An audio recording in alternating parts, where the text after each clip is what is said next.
The name spread quickly through the streets, carried by pamphlets, caricatures, and gossip in crowded cafes. Many repeated it with a kind of grim amusement, others with anger, as if the physician himself had stood beside the scaffold and ordered the blade to fall.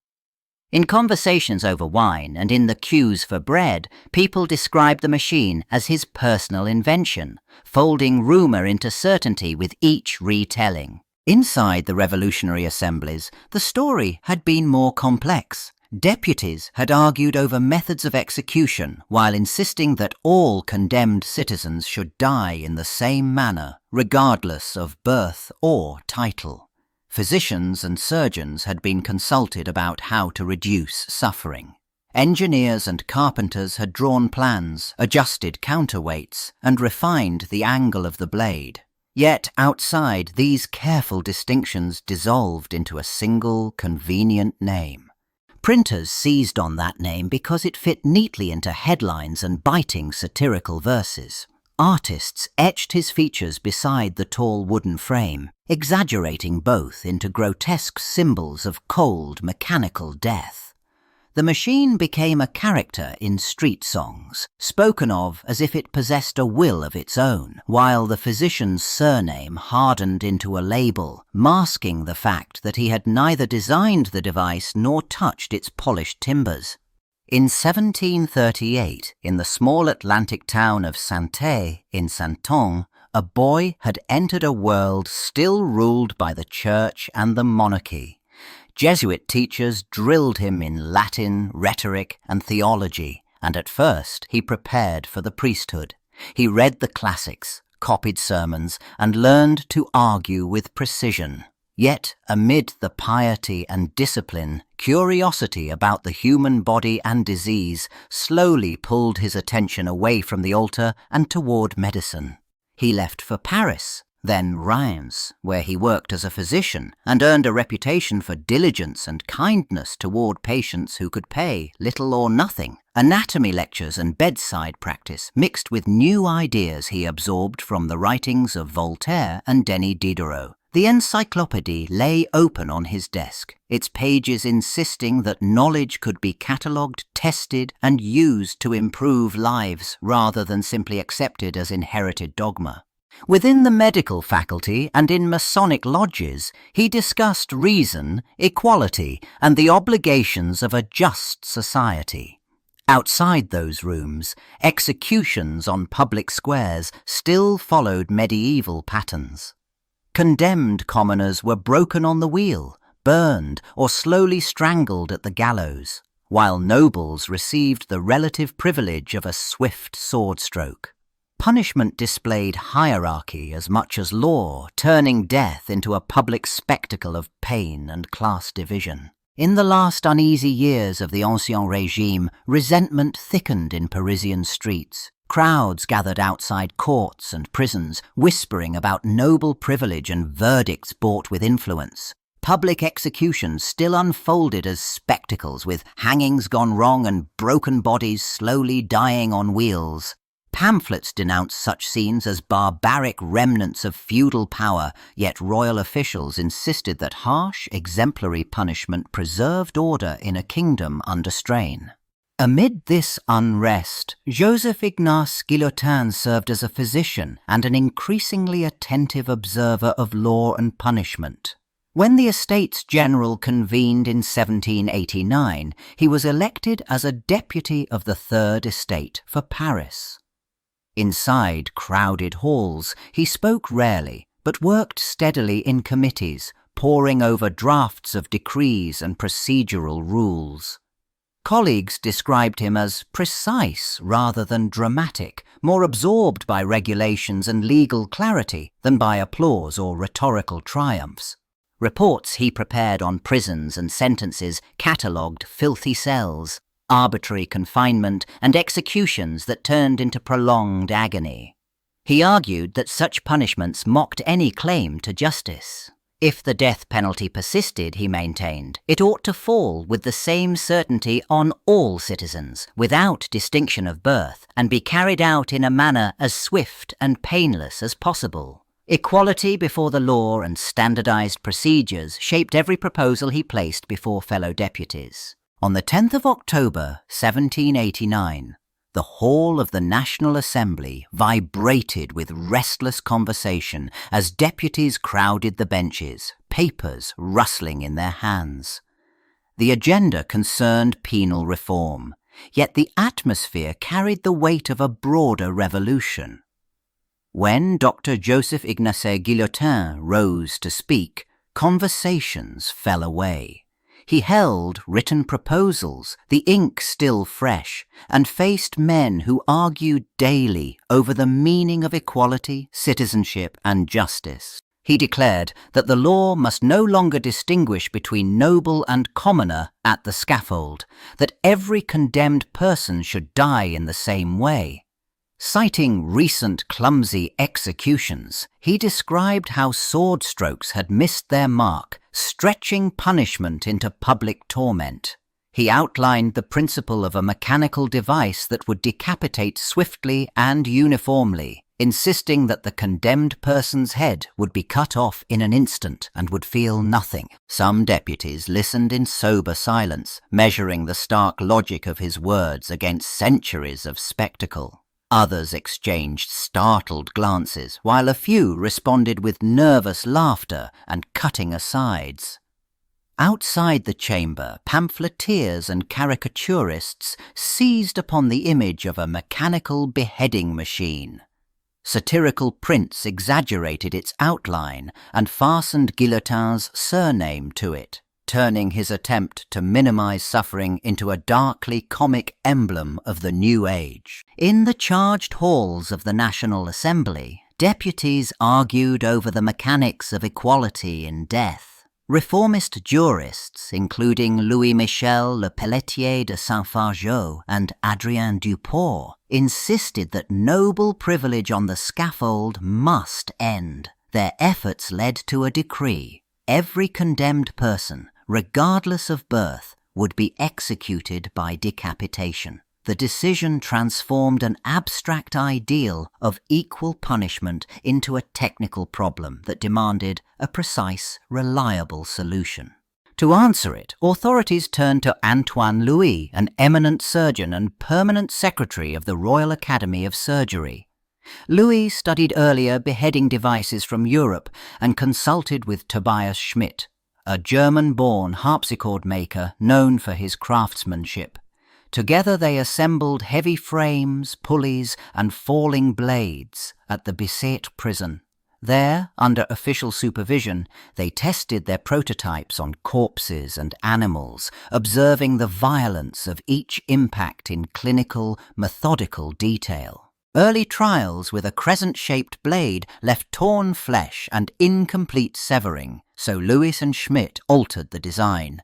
They increased the weight, adjusted the height of the drop, and shifted to an oblique, angled blade that cut rather than crushed. Reports described cleaner separations at the neck and swifter decapitation. When Louis submitted his final design in 1792, some observers called the machine the Louisette or Louison, yet public speech increasingly attached another man's name to it. On that April morning in 1792, the crowd in Paris pressed against the barriers, drawn by curiosity as much as dread. The condemned Nicolas Jacques Pelletier stood beneath the stark new frame, flanked by guards and officials, studying every movement. When the blade dropped, it fell with a brief mechanical sound, followed by a murmur rippling through the onlookers. Some complained it had ended too quickly, others remarked on the absence of visible suffering. In the following days, Paris newspapers described the promptitude of the execution and the precision of the device, noting how the executioner no longer needed strength or special skill. Diaries recorded spectators debating whether justice felt less meaningful when delivered in a single instant. Authorities, poring over reports, expressed satisfaction at the regularity of the procedure. No botched blows, no extended agonies, only a brief ceremony, a signal and the same decisive stroke each time. Over the months that followed, more criminals were led to the scaffold, and the guillotine appeared in other French cities. Official decrees framed it as the instrument of a new egalitarian order. Nobles and commoners, thieves and conspirators, all encountered identical treatment at the moment of death. Yet the same efficiency that spared bodies from prolonged torment also stripped executions of their former horror, turning capital punishment into a swift administrative act, ready to be repeated on a far larger scale. Crowds had pressed inward as the guillotine left the riverside Place de Grève and rose instead over the wide expanse of the Place de la Révolution. The wooden frame stood against the facades where royal ceremonies had once unfolded, its blade catching the pale light. Around it clustered armed National Guards, tribunal clerks and street vendors. What had begun as an instrument of standardized justice now dominated the very square that had celebrated the fall of the monarchy. From 1793 to 1794, lists of the condemned lengthened with astonishing speed. Revolutionary tribunals in Paris and the provinces sentenced thousands, while the so-called infernal columns ravaged regions like the Vendée with mass shootings and drownings. In the capital, the guillotine dispatched Louis XVI, then Marie Antoinette, under the gaze of packed terraces and windows. Engravings showed raised heads, lifted aloft to the roar of spectators who treated executions as civic spectacle and entertainment. Georges Danton fell beneath the blade, followed months later by Maximilien Robespierre, who arrived with shattered jaw, his bandage stained dark before the lunette closed. As these leaders passed through the same fatal mechanism, toy makers sold miniature guillotines for household amusement. Street singers performed couplets about falling blades, while fashionable walkers tied red ribbons around their necks. The initial promise of a swift egalitarian death had dissolved into political frenzy and the mechanization of killing. In Paris, the blade fell with mechanical regularity, its thud folding into the daily noise of markets and marching boots. Yet Joseph-Ignace Guillotin's footsteps led elsewhere. He avoided the fevered clubs where radical speeches rang out, choosing instead the dim rooms of hospitals and consulting chambers. While pamphlets argued over the purity of revolutionary virtue, he examined fevers, recorded symptoms, and discussed anatomy with colleagues who watched the political storms with tightened jaws. His name, detached from his person, echoed louder than any speech he had ever given.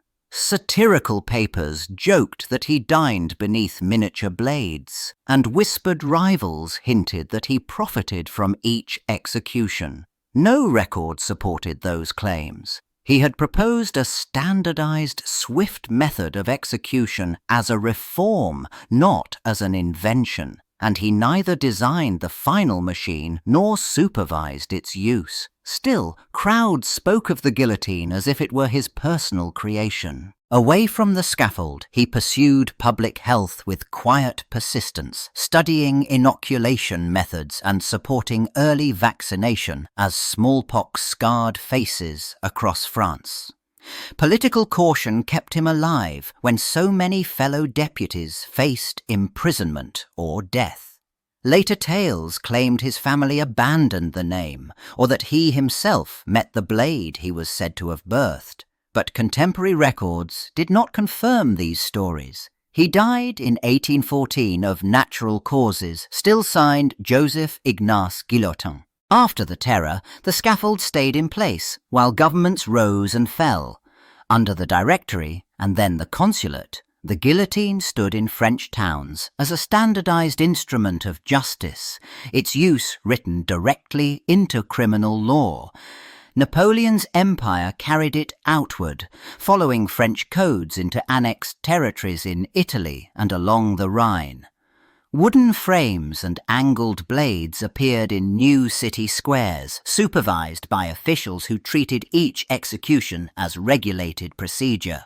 Throughout the 19th century, the machine became an unremarkable feature of legal life. Local papers recorded dates and times, crowds gathered before dawn, and executioners worked with practiced efficiency. As sensibilities shifted, authorities moved the apparatus from central plazas to prison courtyards, shielding the act from casual onlookers. Variants of the device appeared in German states and later in Belgium, each modelled on the French pattern, each promising precision and equality while preserving the underlying penalty. In June 1939, the execution of Eugen Weidmann outside the prison at Versailles drew a dense, excitable crowd, their presence recorded on cameras and in newsreels.